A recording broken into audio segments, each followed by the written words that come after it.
ఆంధ్రప్రదేశ్లో ఆలయాలపై దాడుల వ్యవహారం రోజురోజుకి తీవ్ర రూపం దాల్చుతుంది. ఈ క్రమంలో డీజీపీ గౌతమ్ సవాంగ్కు ఏపీ బీజేపీ నేతల మధ్య వివాదం మరింత ముదిరింది. రాష్ట్రంలో ఆలయాలపై దాడులు కొందరు బీజేపీ కార్యకర్తలకు సంబంధం ఉందంటూ డీజీపీ గౌతమ్ సవాంగ్ చేసిన వ్యాఖ్యలపై బీజేపీ రాష్ట్ర అధ్యక్షుడు సోమవీర్రాజు మండిపడ్డారు.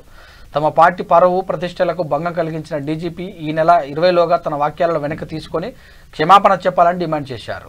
అలా జరగని క్రమంలో తీవ్ర పరిణామాలు ఉంటాయని డీజీపీపై పరువు నష్టం దావా వేస్తామని హెచ్చరించారు.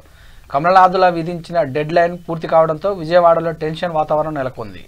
విజయవాడలో పాటు కృష్ణా, గుంటూరు జిల్లాల్లో బీజేపీ ముఖ్య నేతలను పోలీసులు హౌస్ అరెస్ట్ చేశారు. విజయవాడ సోమవీర్రాజు నివాసం వద్ద పోలీసులను భారీగా మోహరించారు. ఆయన బయటికి రాకుండా అడ్డుకున్నారు. చేసినటువంటి కట్టడి రోప్ పెట్టేసి నేను దొంగనా రోప్ పెట్టారు మీరు. రోప్ పార్టీ అది ఇచ్చిన రోప్ పార్టీ, అది రోప్ పార్టీ అది కాదండి, అది రోప్ పార్టీయే కదా. ఎవరైనా వాళ్ళు ఎందుకంత మీరు అంత దిగ్బంధం చేస్తారు?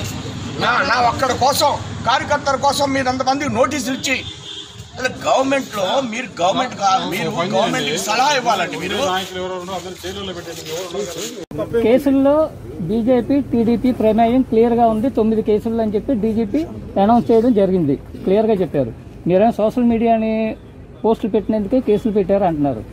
డీజీపీని రిమూవ్ చేయాలని చెప్పి కూడా మీరు లేఖ రాయడం జరిగింది. బీజేపీ ప్రమేయం వీటిల్లో ఉంది. ఈ డిస్మాంటిల్లో బీజేపీ ప్రమేయం ఉంది. మీరు రాసిన రాతలు గానీ ఆయన చెప్పింది గానీ ఆ విధంగా ప్రజల్లో పార్టీని దోషిగా నిలబెట్టారు. ప్రజల్లో భారతీయ జనతా పార్టీ కార్యకర్తలను దోషులుగా నిలబెట్టాడు ఆయన. కాబట్టి మేము అడగడంలో తప్పే ఉంది, అడుగుతాం, మాట్లాడుతాం. ఆయనతో డిస్కస్ చేయడానికి మేము వెళ్లాలనుకున్నాం.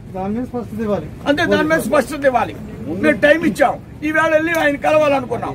దాన్ని ఎందుకు నిరోధించాలి? డీజీపీతో డెమోక్రసీలో డిస్కస్ చేయడానికి అవకాశం ఉంది కదా. ముందేమో ముఖ్యమంత్రి సార్ పోలీస్ అనుమతి లేకుండా కూడా మీరు రథయాత్ర ప్రారంభిస్తారా? అనుమతి ఇవ్వకపోయినా, పోలీస్ అనుమతి ఇవ్వకపోయినా ఆలోచించి చెప్తాను.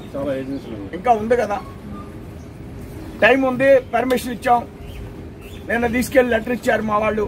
దాని మీద సంతకం పెట్టి మాకు రిసిప్ట్ ఇచ్చారు. టైం చూస్తాం తర్వాత ఏం చేయాలనేది.